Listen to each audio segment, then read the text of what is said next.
Childhood is the most important stage in the life of every individual, and this is because it serves as a foundation upon which our adulthood is built on. And for most people, their adulthood is built on a foundation of rejection and neglect. And the bad thing about rejection and neglect is it steals your identity and it leaves you in a broken consciousness of who you truly are. Welcome, everybody. My name is Muyan Kelly Sierra, and if it's your first time seeing my face, thank you so much for clicking on this video. So, today we are having a discussion on why low self esteem seems to thrive among people who have suffered from rejection and neglect, especially in their childhood. Low self esteem is when someone lacks confidence in who they are and in what they can do. A situation where you constantly underestimate yourself and overestimate everyone around you. An overwhelming feeling of inadequacy which stems from a lack of identity. So why does low self-esteem thrive among people who have suffered from neglect and rejection in their childhood? The very first reason is because the absence and negligence of your parents and caregivers left some deficiencies in you.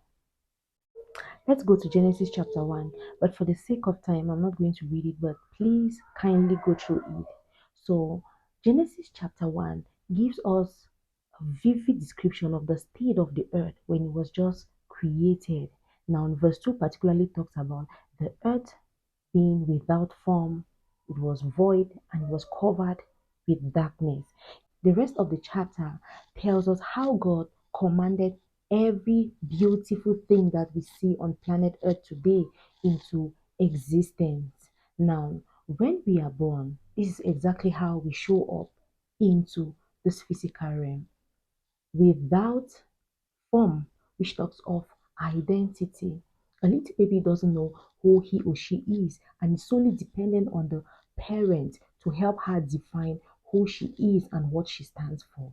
We show up void, which talks about emptiness, and then we show up again with darkness, which talks about ignorance, and we also know that darkness covers the beauty of everything. So it is then the place of parents and caregivers to speak life into their children and bring out the best in them through their actions, their words of appreciation, affirmations, endorsement, and above all, leading the children in the way of the Lord.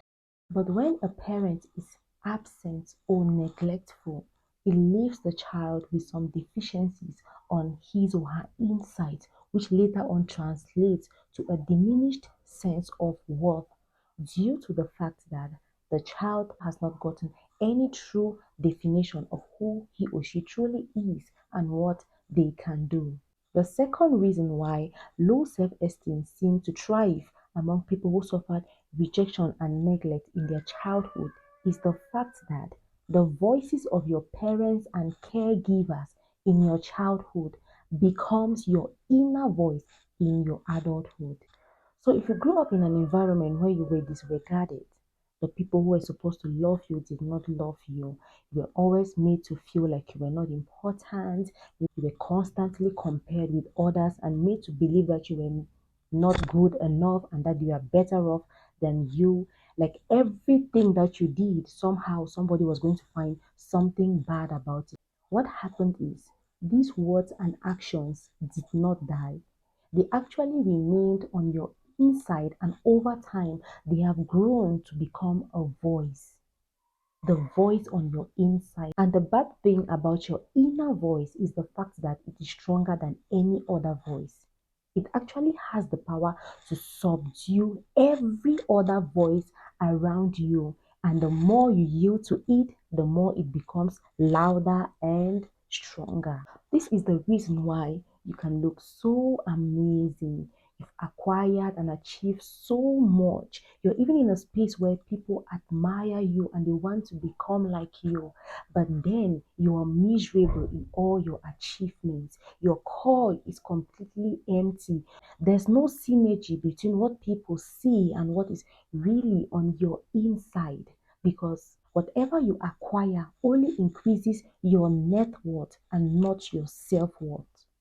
I'm saying this to say your self worth only comes from knowing who you are and whose you are. So, anytime you try to fix low self esteem from the external alone, I'm talking about working on your weight, acquiring and achieving more, trying to dress in a particular way, or trying to fit yourself in a particular group of people.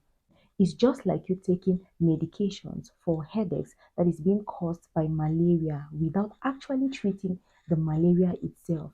What happens is you will get a temporary relief. That's right. But after some time, the headaches are going to return, and this time it will be more severe.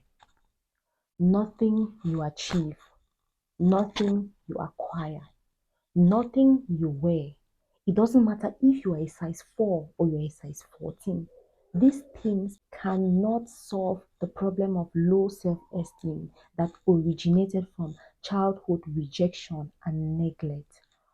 Self esteem is a very pertinent issue, and I wouldn't want to rush over it or make this video very lengthy. So, in my next video, we're going to talk about how to properly deal with low self esteem. Well, I hope you found this video helpful. Thank you so much for watching, and I'll see you in my next video. God bless you.